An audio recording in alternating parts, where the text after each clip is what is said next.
This presentation is made possible by the American Baptist Churches of New York State, funded in part by the congregations who support the ABCNYS region offering. Thank you. Good evening and welcome to part two of our conversation about part-time and shared pastors. I'm Jared Huguenot with the American Baptist Churches of New York State. And we're glad to welcome all of you from around upstate New York and from our sister regions around the Northeast, the Midwest. I believe we've had some folks as far west as Michigan or Wisconsin, so we're glad you're here. This presentation is part two of three. Last week we discussed part-time ministers and how that has become a very predominant form of pastoral ministry in our region of 267 churches. Tonight we're talking about pastor sharing, which, for some people is a newer experience, but for other parts of our state, that's been well experienced for decades. And we'll talk a little bit about that in a minute. And then next week, same time, same station, we're going to talk in a panel discussion with two part-time ministers and two pastors who are shared ministers, and they're going to be talking about their experience, and then they'll also be available to field your questions. And so invite you to make sure that you join us for the third session as well, and appreciate all of you here tonight. This is brought to you in part by the support of our American Baptist Region Offering. As the region offering of New York State says this year, we work on the effort of sharing in order to do good, taken a line from the book of Hebrews. And it's our way of reminding us all that when we share of our resources, we can do common work together. And so while all of our churches are independent and autonomous, trust me, it's good to have safety in numbers. And so your support of the region helps us to do more, to support each and every one of those churches and to provide programming like this. So thank you. Tonight, we're going to briefly talk about last week as we get into this week's topic, which is sharing. And rather tongue-in-cheek, I say it's a Baptist idea. It's a Baptist idea. It's a Baptist idea. Because there are levels of, awareness we have that we are independent and autonomous. But again, as the Hebrews scripture we're leaning on says, we do better when we share. So the sharing pastor topic is a well and good thing to be talking about tonight, because our churches are getting much more aware that they do need to be creative in how they have pastoral ministry happen. Now, as we said last week, the part-time issue is not just something that's sudden. It's been building to this. Some would say back in the New Testament era, Paul being a tent maker, certainly having a side gig, if you will. But today it's very common for a seminary graduate or a lay study type graduate to come into ministry and be very aware, increasingly so now, that you may be entering into predominantly part-time calls.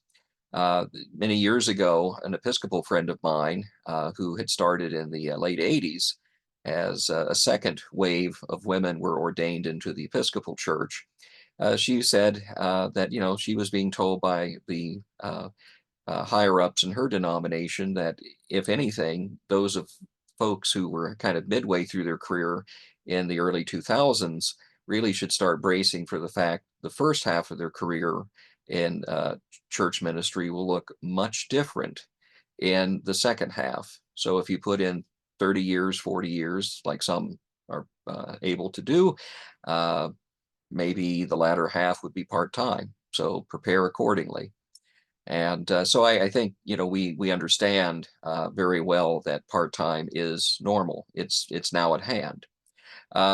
Churches are still, though, trying to work out how does this work. And so again, part of our work as a region is to address these questions, to be alongside search committees, and to help kind of demystify a new framework for thinking through how this new normal looks and how it feels, and particularly when it comes to the issue of balancing dollars and duties. That metaphor I had last week, where we're looking for balance between the duties and the dollars. And we're also suggesting a part-time ministry covenant, which is in the guide that you should have received along the way. It's an appendix towards the back that shows how we're really rethinking how we need to talk about compensation and benefits, etc. But also, we have to realize that while we're talking about the pulpit, we also have to talk about the congregation. Congregations are dealing with higher levels of stress around issues of buildings, attendance, and cash. Buildings not shrinking, but certainly dollars and people available to do stuff have. And so we are dealing with a context where people in churches, pastors or lay people alike, everybody is fatigued. There's some burnout, and certainly there's also in some churches conflict that can be cyclical, if not occasional. It keeps kind of coming up because again everybody's really worn thin, and then of course with all of this comes a degree of anxiety. Anxiety is, kind of in the air, if you will, ambient, but it can also be chronic. It can be the stock market wobbles. That anxiety is felt at a trustee meeting in church. A congregant who has been a large giver for years passes on, and suddenly, the financial secretary sees a precipitous drop in the weekly offering plate. These things all happen, and I'm sure during the discussion time we can talk about concrete examples of how we got to now. But nonetheless, how do we honor the fact that we are all feeling a little frail and tired at times, but also that we are also called to be a people of hope as believers in the gospel of Jesus Christ. So, pastor sharing. If I had to predict where the next decade was going, I would say that just as we have really solidified the part-time conversation in our churches, increasingly we're also going to have an additional toolkit, and that is to talk about the opportunities for churches to share a pastor. And again, some caveats along the way.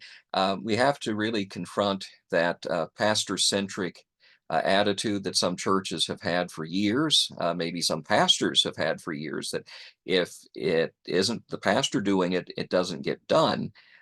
We need to start figuring out, well, how do we collaborate and empower, as the New Testament talks about, the gifts of the many. The Spirit gives us all individually and uniquely gifts to share. And I think we need to reignite some of this conversation about how everybody contributes to the common good of the life of a local church. It's also going to take a chance for us to look very much at the issues of what do we keep doing, and that could be programs, it could be processes, it could be habits, it could be mental models of how we think things through, attitudes. What do we keep and what do we let go? I think there's going to be something to be said for the church that does say from time to time, let us bless that this, whatever this is, has been faithful for a time, but for everything there is a season. We need to bless and let it go. And as I said last week, and I've had some good feedback from a couple of folks since, really resonating with this idea of to have a future, you must work towards that future today. There's no kicking the can or waiting for the bill to come. The future is now, the bill is due.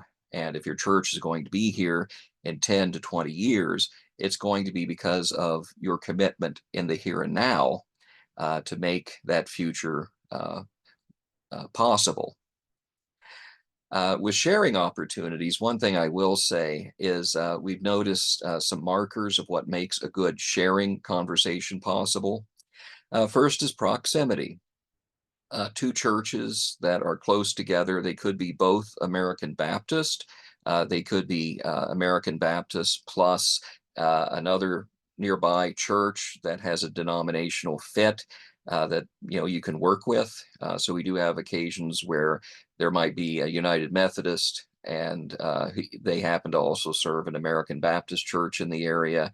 There could be a Presbyterian church that's federated with American Baptists, and another nearby American Baptist only type congregation says, well, maybe we could work together. And that's actually underway right now, exploring that sort of opportunity to help two churches in a rural area uh, pool together their resources to attract, hopefully, a bigger pool of candidates, and certainly helping that pastor, as they're called to come in, to be more sustainable in their employment situation. Now, of course, one of the other things that I think just has to be honored is compatibility. Each church has its own identity. Flip side is, how compatible are they? So, for example, I talked to Church A and Church B.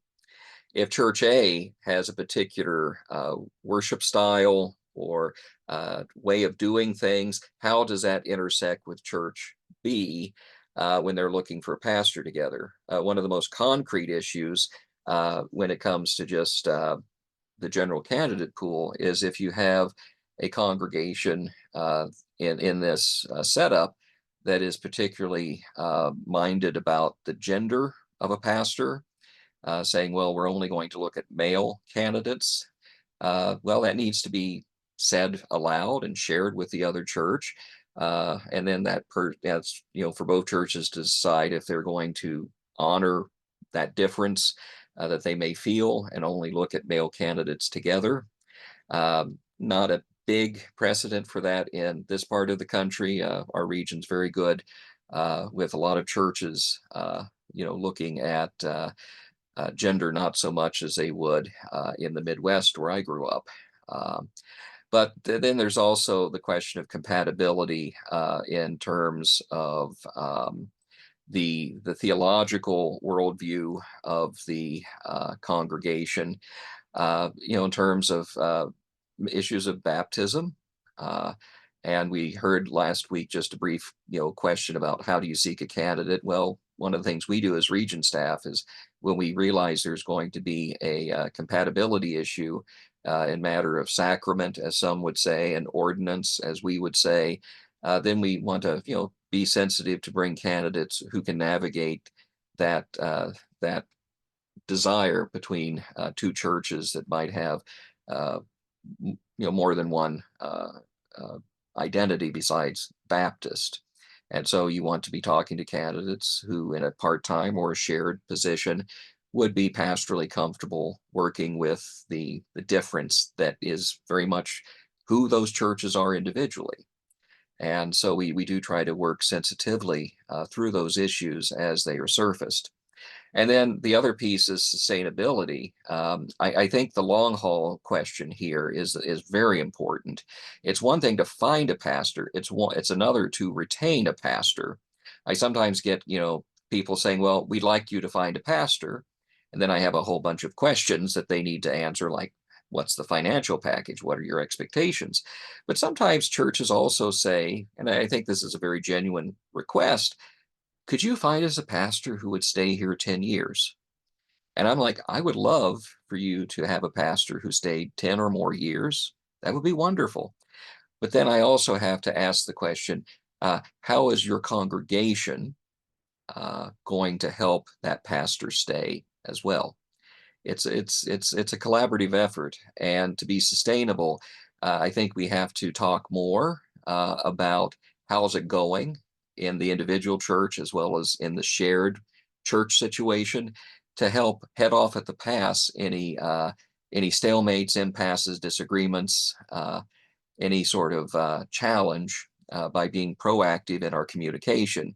And again, see last week's session where I talked about church communication being an essential, because as you're working with pastors who are not able to be present like a full-time pastor, you're going to need to figure out where those areas of collaboration are between that pastor and lay leaders to pick up different pieces of the ministry, You're also going to have to think about how to honor the fact that we're doing the best we can, but we can't expect the moon, not of the minister, nor really sometimes even one another. And so that letting go piece also comes in. But again, having healthy conversation has never harmed a church. I will bank on that. Healthy conversation will help churches. Now, one of the things we talked about last week was the distinctive question of local church autonomy. And so Baptists, being very much local minded, they are also very local minded about some things that can sometimes conclude a discussion about pastor sharing right at the very beginning. So we just kind of asked the question, well, if you were to share a pastor with another church on Sunday morning, would you be flexible about moving around your church's worship time? And some churches will say, we've never done that, but we're willing to try. And others who will say, nope, it's 10 o'clock, it's 10 o'clock, it's 10 o'clock. And well, then probably the pastor sharing option is not going to work out as well. Sunday morning is the very much a very high visibility focal point of why churches are churches. And so if the Sunday morning schedule can flex, so church A and church B can share a pastor, it can be I think a very good thing. The thing that I've noticed with churches that are sharing a pastor is they do have a collaborative spirit when it comes to the Sunday morning schedule. And so in the case of one church, Church A, shall we say, and Church B, the one who worships later in the morning, Church A has come to realize that they can't keep the pastor at the door or in the fellowship hall too long because the pastor needs to drive the 15 minutes to Church B. Now, as it so happens, when I've been a guest preacher for a shared church, I often say, "Well, don't worry, I'll cover both churches," and so I get to experience the route, if you will, the routine of the morning. And so in this church, Church A is very good about saying, "Well, we know you got another service. Thanks for being here." So I get in the car, I drive over to Church B. Church B looks at me like, "Why are you here so early?" And they had developed to help adapt to having a shared pastor that the beginning of service, maybe the first third of the worship order, was always, always, always carried by a changing member of worship leadership, from the church lay leadership. They would all take turns. And so the first third of service, if the pastor had a genuine delay or heaven forbid, traffic or snow, it's not the end of the world. The church worship will flow. And so the pastor can actually arrive and actually have a minute to breathe and refocus themselves for now I'm doing the needs of church B right now. And as a guest pastor who's doing the circuit, I can also say it does take a bit of regimen and discipline to not only do one service, but to then preach a second and a completely different second service than the first one. So, again, we have to be kind of willing to be experimental and to adjust. And that will also, I think, help us also kind of begin to identify where on Sunday mornings do we depend on the pastor to the point that maybe we are burdening down the pastor with too much, and where do we help pick up the slack? Otherwise, I certainly know a lot of part-time pastors, myself, having that experience. You just felt like you needed a jetpack because you were doing everything, maybe opening the church, closing the church, at the end of the service, maybe being, as I was, the only man in the church choir. It was busy. And so how do you find a rhythm, and how do you find a flow, but also how do you keep the rhythm and the flow humane, so the people of God can worship and the pastor can lead, and yet another worshiping church, a sister church down the road, can also have that same good and abundant morning worshiping God. So again, it's going to raise the question of what do we have here? Are these two churches that are sisters, or are they more two churches who are siblings, sibling rivalry? because in my experience with another American Baptist region, the then executive minister said, "I love the idea of sharing churches with our pastors because it helps pastors stay, employed and able to do ministry, which they're called to do. But I wish we could help both churches, Church A and Church B, realize that neither of them is a cathedral. Neither of them is more important than the other." And that is kind of a dynamic I do see, sometimes, is, how do you recognize the sense of identity? Are we in this together as mutual sister churches, or are there some things we need to kind of surface again and have good conversation about? Now, we do have some churches where Church A and Church B will compensate differently, and their arrangements with that pastor are different. So let's say Church A really wants a three-quarter time pastor, and Church B wants a quarter time pastor. Well, obviously, there's going to be some flex in that relationship that kind of honors the balancing act. At the same time, let's all be honest that two small membership churches will do as they can to sustain the ministry of the church, but they also need to look for ways that they can collaborate with a sister church. So in addition to all this experimentation that and this adjustment, having this active conversation about how's the sharing going, you may also look and say, well, we may just be starting now to share a pastor, but we've shared an organist for years. I have a church where they actually have an organist who goes to another church altogether and then comes and is the service organist for Church B. So Church A has their own organist, everybody's happy. But there's a third church, a theoretical other Church C, that is getting their music needs met because they're sharing with Church B and C together. The idea of sharing resources could be as much as personnel, sharing a musician, sharing a secretary or an administrative person. And in this day of using more tech, you can do a lot more with your bulletin collaboratively than you used to in the old days, setting it up on the cloud and using like Office 365 or a Google document. I can make adjustments over here and then say, hey, take a look at it, and somebody else in town will carry the next stage of putting this bulletin together. Uh, Sharing resources, you could pool when you're looking to save money. I knew of a number of churches when I served in Vermont that would work out with the fuel company because it was number two fuel, not natural gas like it is here so much in parts of the state. They would, say, well, okay, we use this many gallons every winter. You all use that many gallons every winter.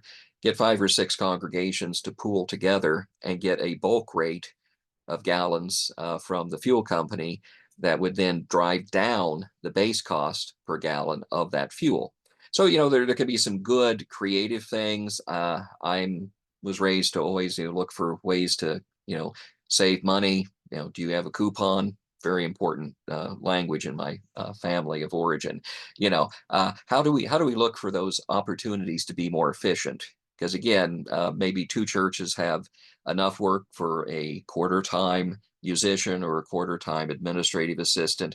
And so together you can kind of build together more than just one thing. So again, I think the sister idea is so much more powerful than rival cathedrals.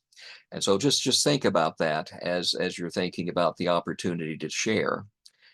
Um, Again, last week we talked about freedom and responsibility. Baptists love freedom. We are a people of freedom, local church autonomy, glory, hallelujah, amen. But also with that means the local church is ultimately responsible for managing all of their big picture issues. We at the region are here to be supportive and to help, but at the same time, we're not in charge. And we're here to help you as you make your important decisions, but we keep a respectful distance back to let you have the space to decide or not to decide. If you are going to be exploring a shared pastor, the thing here to keep in mind is you're going to always, always, always be separate churches. There are churches that do eventually look at some sort of merger or in consolidation. One church dissolves and people largely go to that other church. There's a whole bunch of other stuff that can happen here. But in the normal situation where we're just talking about pastor sharing, I think we have to remember that each church calls separately that same pastor. So again, uh, two calls, uh, knowingly sharing the same pastor, but still two calls. That gives you the freedom as Church A or Church B to manage the relationship. If there comes a time where you're at Church B and it's time to decide differently about pastors, you still have the freedom in this relationship to exercise that option. So again, that could be an element of risk, but it also is respecting who we are as Baptists. Everybody still needs to retain their autonomy, but let's be good stewards of that autonomy. Navigating shared conversations behind the scenes, of course, will be for some of you in lay leadership, maybe having a joint pastor search, working with a similar committee from across in the other church to, kind of vet and decide which candidate you wish to bring forward. And I think that can be healthy because at the very outset, you are representing both congregations' interests equally at the table. When it comes to budget and payroll, there are going to be some things you're going to have to figure out. We have some churches where Church A essentially is providing the equivalency of benefits, pension, and health care. Church B might be providing essentially the parsonage with utilities and then some money that the candidate will work with you to designate maybe as salary. There's a lot of wisdom in approaching these sharing relationships, always having a pencil with a good eraser, because there is going to be times where you need to do, the math and work out some things, and not just say we got it right on the first try. You're gonna want to work out all the details and make sure when you call the pastor, everything's worked out behind the scenes in terms of your expectations of what that pastor's sharing relationship works out, but also the HR side of things. And so again, we're here to at least be a sounding board. There are some churches where there's a shared relationship, where there's also like a joint pastoral relations committee. And I'm just learning about this phenomena, but the idea is to have an opportunity for evaluation in the church to continue to be healthy within the given, local church. But then there's always that question of how's the other church doing, and how are we doing all together? Years ago, working in a seminar on pastor searches and the like, it was suggested that, and I modified this slightly to add also the sharing component. You need to ask on a regular basis, how is the pastor doing? Now, I know some churches where they can't wait to fill that out. They're asking for extra paper because people have opinions about how the pastor is doing. But then you ask, well, how's the church doing? So Church A, let's talk about Church A. Church A, folks, let's talk about how our church is doing, how the pastor's doing, but how is all of it as a collaborative type thing working out? Over there, Church B is doing the same. At some point, hopefully, the people get together and they talk with the pastor and each other about how the sharing relationship is going. And the other piece that I think is really fun is asking, how am I doing as a congregant, as a lay leader, as a pastor? Because again, people do like to look at where the person in the pulpit's rising and falling in their estimation. Maybe they have opinions about how the church is doing or how we feel treated by the other church or whatever. But how are you as an individual person contributing to the greater good of the congregation? I think evaluation would be much more productive if we also put ourselves under the same questions, if not microscope. So the toolkit for a shared pastor will inevitably involve two churches, one pastor, and then what? Well, again, that's going to be what you make of it. And so if you're not putting the communication into it, it's probably going to have some problems if you're not being collaborative within the congregation and within the sharing situation. You're going to have some problems. So the answer to the question of what makes for a healthy, good, long-term pastor sharing thing where everybody is well served by this relationship will depend on what we choose to put into it. And so sometimes when I do these presentations with churches, I say to Church A and Church B, we're here to play cards, but it's not poker. In poker, we value, I'm told, I've never really played it, but the idea is poker is a game of bluffing and looking out for yourself and keeping those cards tight to your chest. And I do think there are churches that approach these sort of conversations with poker mentality. I say play all the cards face up. We're here to learn and to do this together. And so, if we truly engage in the life of the congregation and the life of two congregations, we're going to want to always err on the side of communication and collaboration, and remembering that there are some things that we just need to realize nobody can do anymore. So, know your limits and don't feel constrained by them. Be blessed by them.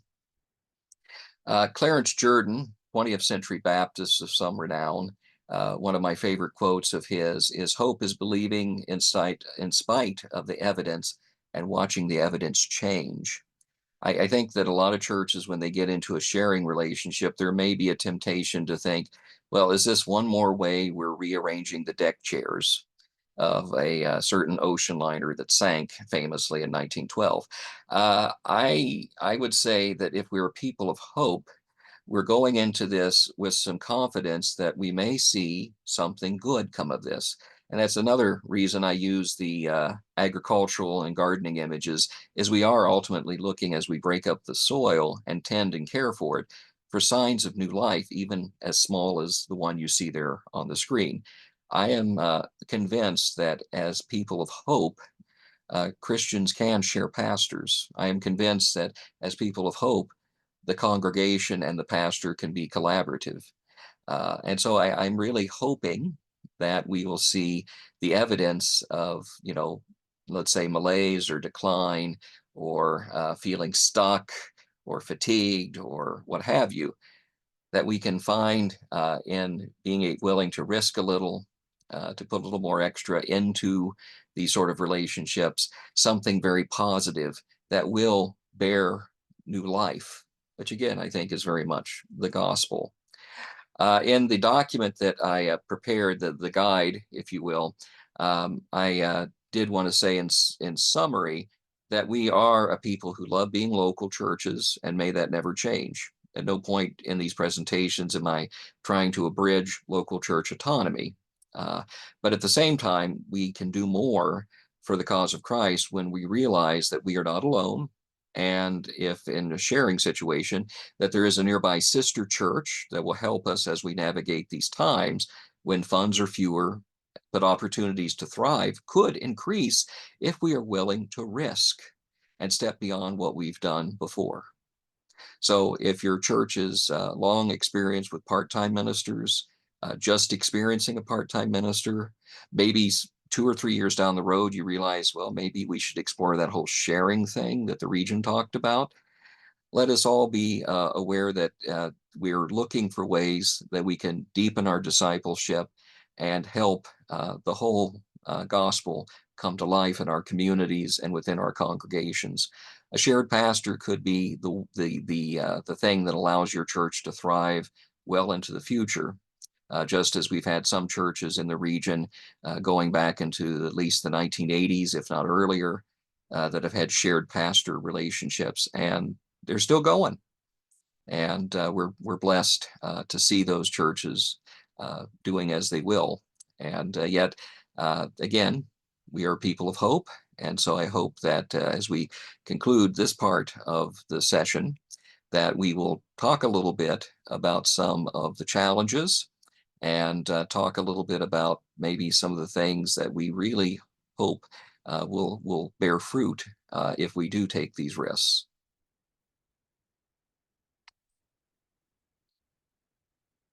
Okay, let me switch this back to focus mode and gallery. Okay, so we have heard this piece tonight on shared pastors. And so if you have some questions, you're certainly welcome to put those in the chat box, as well as open your microphone and let's talk. So who'd like to begin?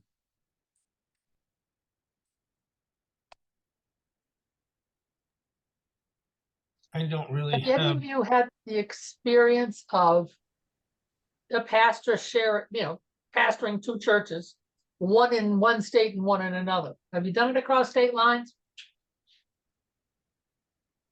Yeah, well, it's not illegal. We checked. No, that's good. I know. These churches are just physically 15 minutes apart, but they're two different states. And two different regions. Yeah.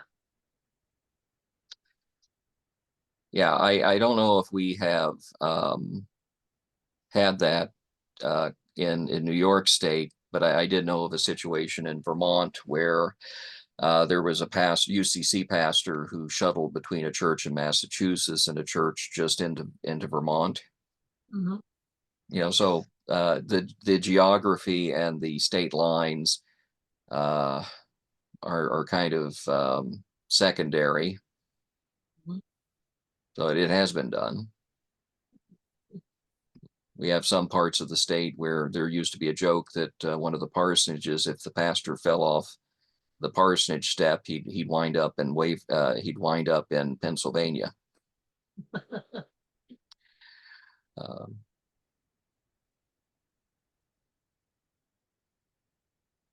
okay, questions.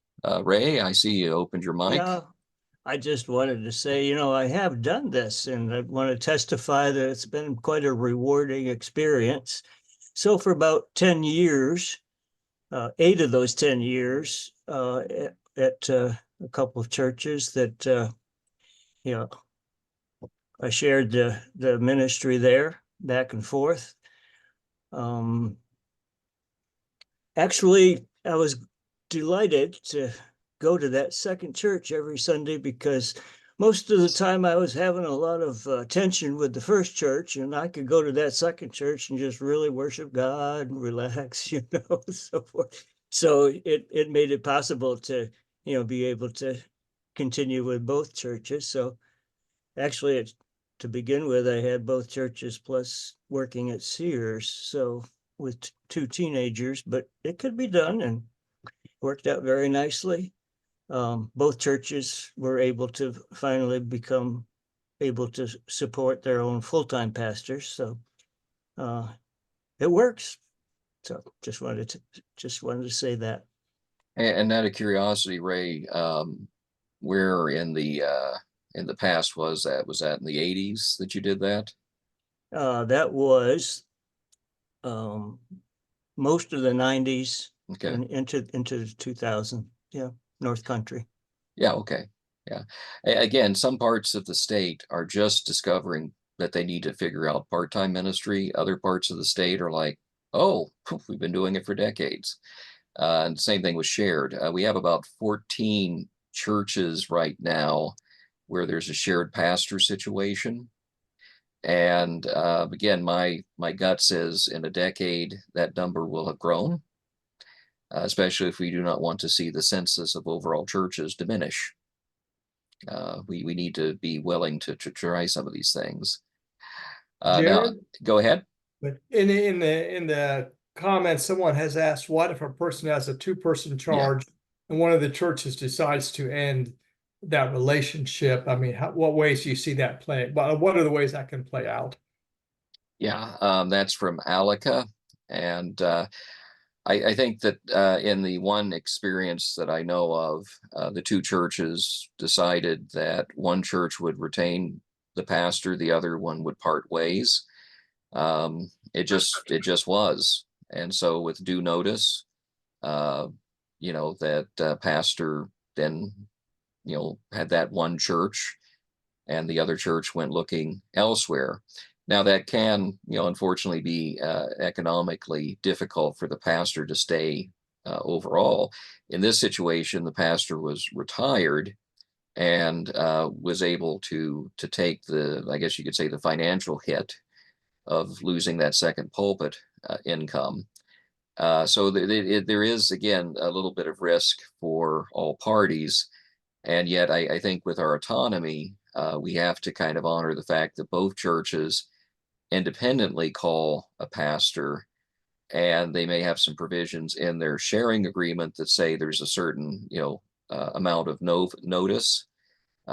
If you give, like a 60-day notice to a pastor you have just for yourself, I would think you would want to have something similar to a pastor that happens to be shared elsewhere in the area with another church.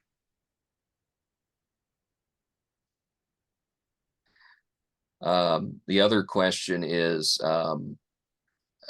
if I'm reading this here, how can the pastor, and Alika, you can jump in here since this is your question. I was thinking, Yeah. beyond for great answers, by the way, thank you. People talk.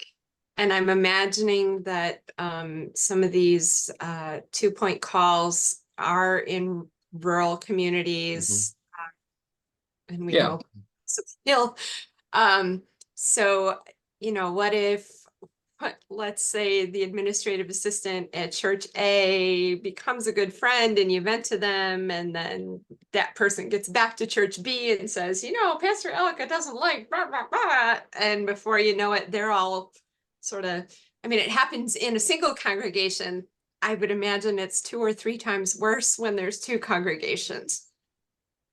Yeah, I think you have to always, look for healthy ways of processing. That's why, having ongoing conversation and being able to, exercise some sort of pastoral relations committee could be helpful. Again, a joint committee could also be. I will say that one of the things I know from being a rural kid growing up is everybody knows everybody and they know everybody else. And so you just have to, I think, use some discretion as a pastor, what you say, knowing that it has a megaphone attached in small towns. And then you also have to, in rural communities, realize that sometimes, though, there are churches that might be 12 miles apart, but they don't know each other. I mean, it can be astonishing, or they choose not to know each other. I worked with a situation where a pastor sharing relationship came to an end, and the 2 or 3 conversations I was part of at their mutual invitation, I thought, it's strange. I've just driven an hour and a half to talk with people who could talk about this when they see each other at the grocery store. But there was a reason they needed, a third party to come in and kind of referee. So I think, again, if you're being diligent about communication and being open to conversation, hopefully you can shave some of the edges off. But at the same time, I think, small towns, I don't know if did I do the Minnie Pearl joke last week? That in small towns, Minnie Pearl said, there's a newspaper. The newspaper is not so much to tell people the news. In small towns, it's how you read it to see if you got caught. There's a certain wisdom in small town life, and I do have some rural ministry stuff that if you'd like to follow up, because it is its own unique context. And boundaries are very, very porous in very small churches, very small congregations. And we just have to learn to be good stewards of what we say and how we say it and to who we say it. Don't worry, the grapevine is alive and well. They may never tell you that they're in the hospital, but they told everybody else. Next person. I see, Bill had made a comment about, how do you process things? Certainly, I know it's very hard for a lot of our churches to have pastors in the situation where the old second Tuesday at 10 o'clock in the morning, association pastors get together. has become very hard to sustain. But I will say that encouraging clergy to find collegiality, whether or not it's through the infrastructure of a denominational connection, it would be great if it was. But at the same time, we need to encourage each other as pastors not to be lone rangers and to find those folks. I have a cohort of folks who have nothing to do with American Baptists. I have a group who are very American Baptist. And so I can have some inside baseball conversations that are very helpful for me to process things, and then vice versa. So Zoom has been a way of shortening distances in this region. We do a second Tuesday, 10 a.m. and 7 p.m. gathering, and it's for any pastor in the region who has the time and availability to hop on. And we have a clergy group, but some of these people may not really ever be around each other because it's such a big state. But through the magic of Facebook, or excuse me, the magic of Zoom, we're able to have some conversations, and again, helps work away at some of that loneliness that people feel in ministry. So I'm very, very much a fan of virtual clergy groups as much as physical clergy groups. Other questions?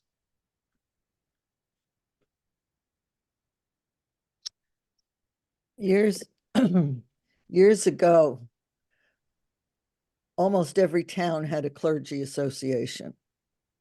A lot of communities had ecumenical groups so that the lay people got to know each other in every church, and the pastors had a support system. That's not happening anymore, at least not in my experience. I'm in Fulton, and I think we have one residential pastor that lives in town, unless you want to go to the independent conservative churches, and that ain't me. And Well, go ahead. Go ahead. Well, as I say, this older structure of ecumenical councils and Church Women United and ABW basket meetings. I mean, there's such a richness there that even in the space of my own upbringing, I could start to see falling by the wayside. There was a famous study in the 90s, early 2000s called Bowling Alone, where at the time more people were bowling on their own time and dime, but they weren't joining leagues. And so in America, and so there was this whole issue of how do we build relationships and collegiality. Something that I enjoyed in my Vermont experience was an interfaith council in town. They got together a variety of people. And so in August, we would just hold, when the local corn was in glorious high season, a corn dinner where the church who hosted, which often would be us, would cook up a bunch of corn, and everybody showed up and they brought side dishes to share and had a big potluck. And I got to say, some of the most beautiful conversations were people who knew each other from everywhere but the Sunday morning or Saturday in our Jewish colleagues context. They knew each other sort of kind of in this small town, but oh, you're Catholic? Oh, you're Baptist? It built some other conversations to build upon at that sort of table fellowship. And so I think, again, we have to reinvest our energy. And I know energy is depleted, but we have to reinvest our energy in relationship building. And so I think that's going to be one of the key things to help our churches. Methods change, but the idea of heart speaking to heart does not. I had a question in here from Jim from Norwich Church. Does a shared pastor lead to a shared choir Sunday school? If the churches are willing to share, I've known churches that do a shared VBS. Trust me, it's good to have more eyes on all those kids. So again, you work out those angles of how do you work, how are you compatible, how is your kind of your ministry vision and philosophy work. Sometimes they work well, and sometimes they won't. I know churches that will share a food pantry, and they build that capacity together. I've known churches that have shared an organist, and certainly got a lot of experience myself in managing, not a shared pastor, but a shared organist, and certainly two churches with some cathedral attitudes about that organist being, certain places, certain times. So I've had some field experience and lived to tell about it. But again, the communication piece is key. But again, I think Nancy Hughes, who's at our Delhi congregation, she's done some stuff with like an adult study on Zoom, I think, on Sunday mornings that attracts other churches in the area that are also from that same association. I think they're still going now that it's safer to gather again. So there are all these little ways we can figure out how to be creative. And Zoom may not be some people's favorite thing, but I think it's certainly changing up how churches can do more together. We again have so many wonderfully different churches here tonight that would not have been possible, or certainly would be less attractive if we said everybody drive to a central location, and then we argue what a central location is. It's a big state. The question from Diane about pastors serving part-time, other jobs. So how do you get to conferences, meetings? Yeah, of course.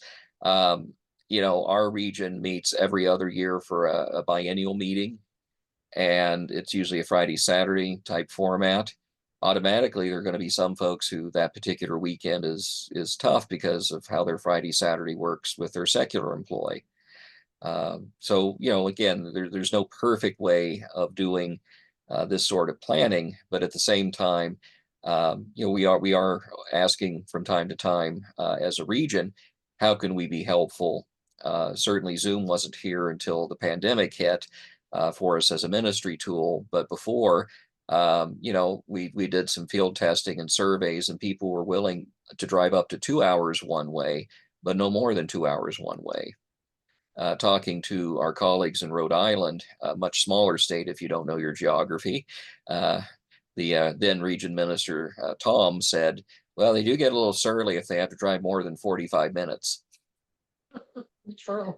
So, it's all about attitudes and what people are willing to invest. But certainly, recording these sessions and having them up after the fact is also going to be enfranchising to some people who just simply don't have tonight to be live.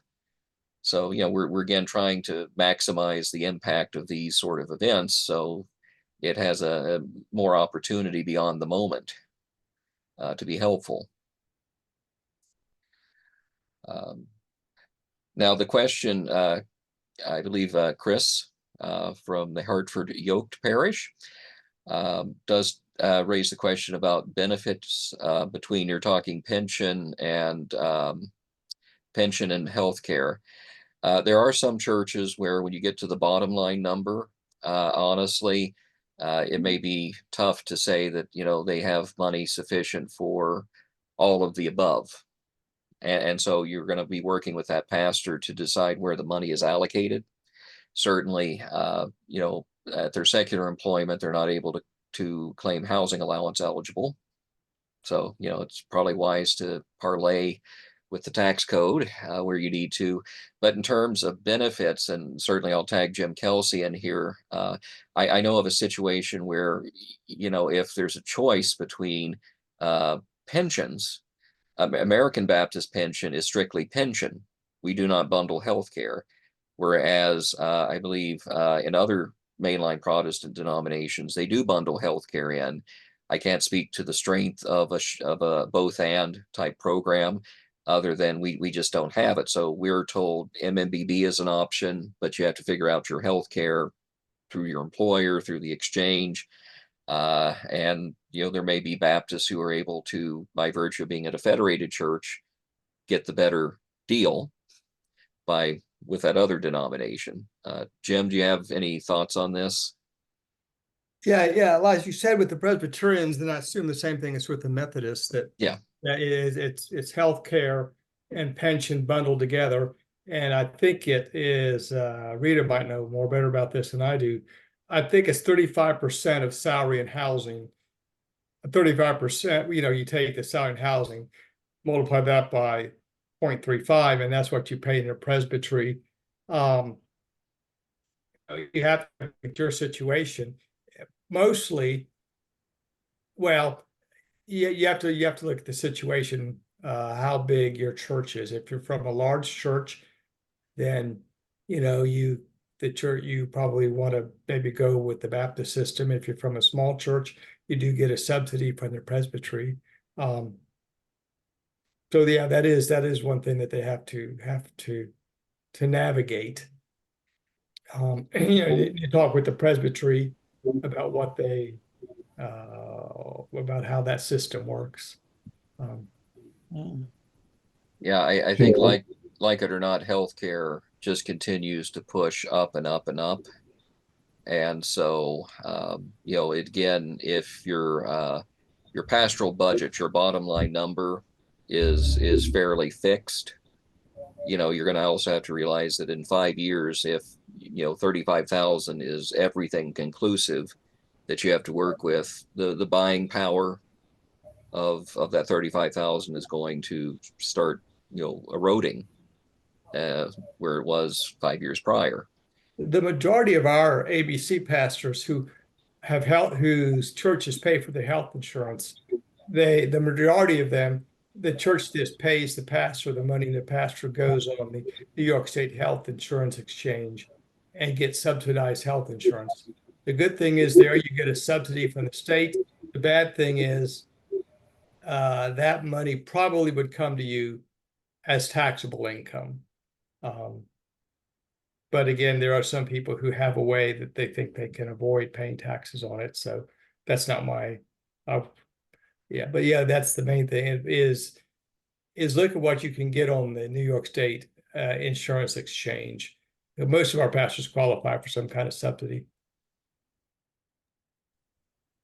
Yeah, well, again, a lot of advanced work is going to be done, but also that admonition to use a pencil with a good size eraser is also smart. I've sometimes walked into situations where churches have not even met with me and they tried to fill out all of that stuff. And I'm like, whoa, whoa, whoa, whoa, whoa. And get a pencil, because the eventual candidate you're talking with will have a completely different way of saying, it's advantageous for me to allocate the bulk sum of money differently than another candidate you may speak with. So again, be very open to the fact what your bottom line number is, but at the same time, be aware that how it's allocated when you actually call that pastor will be a matter of context. Bill, you had a question, sir?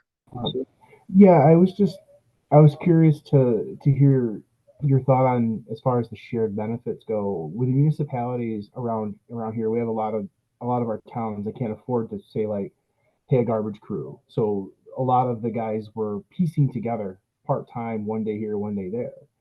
Well, one of the solutions that they had come up with was all the towns pay into one town, and that town acts as the hiring liaison, and then that package puts together the benefits.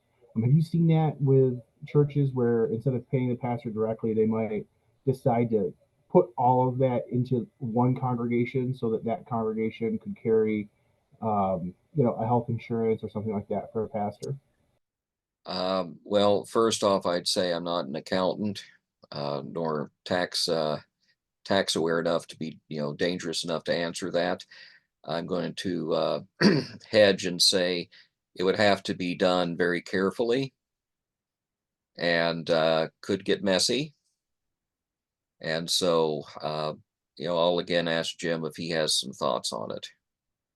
No, I've not seen that. That is one that that single church would be the employer, and then they would. I've never heard of that in this country.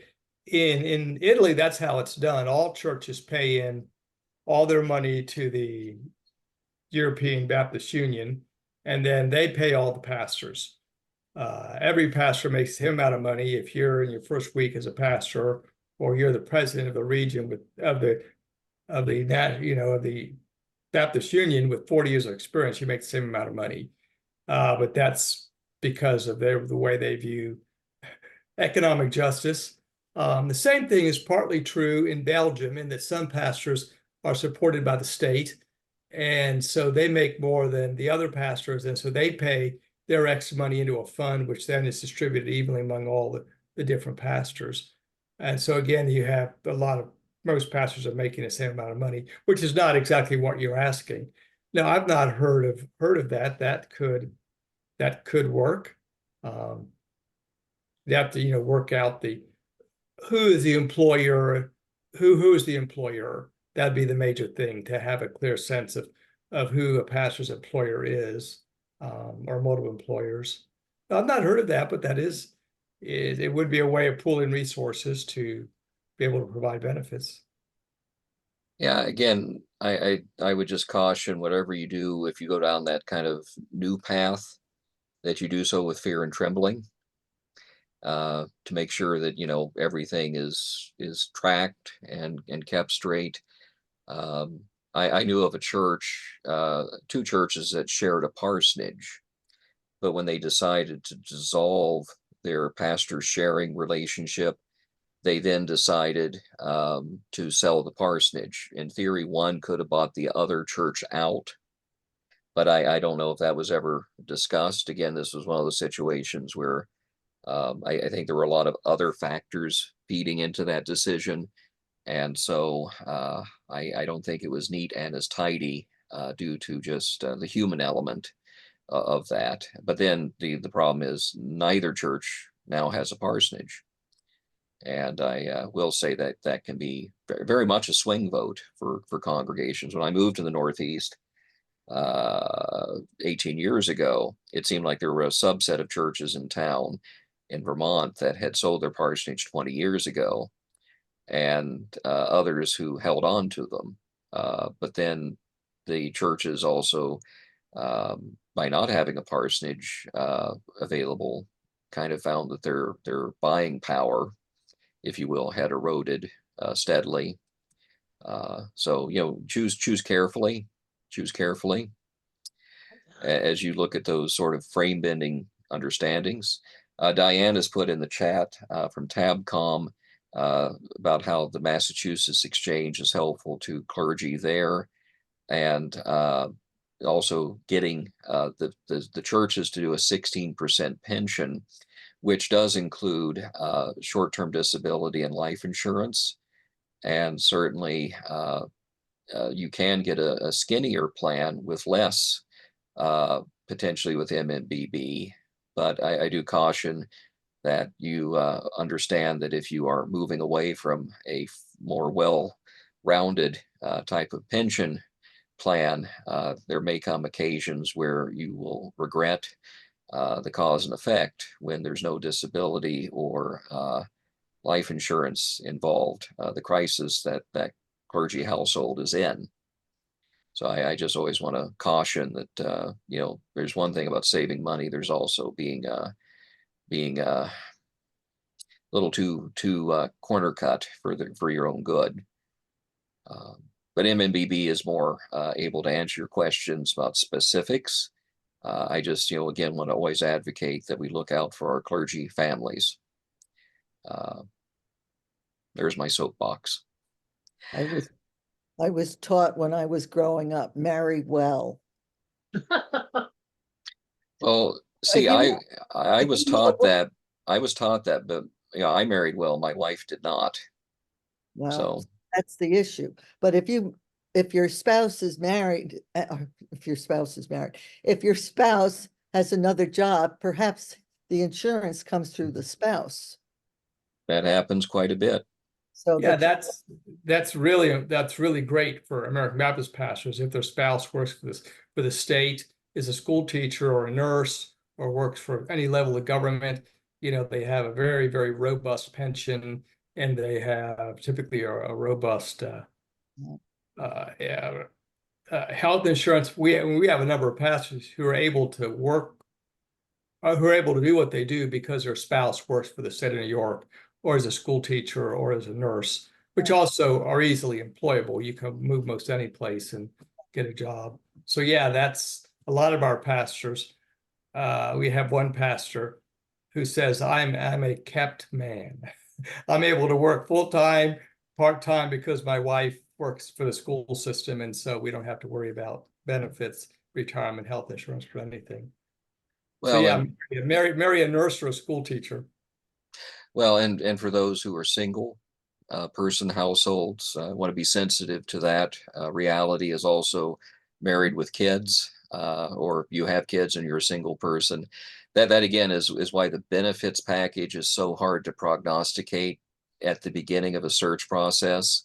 Again, if it's above the bottom line where all the money should go, I really say don't do much. Be sure that the money that you're putting as the grand total is something you can be good for, that you can sustain as a congregation, etc. But at the same time, be prepared that a single person, a two-person adult household, uh, two persons with three, insurance age kids, there's all these different permutations. Everybody wants the proverbial young pastor with a family until it comes time to pay for the freight of that insurance package. It does. Your dreams and aspirations do come with a price tag too, and we should always be working to be equitable.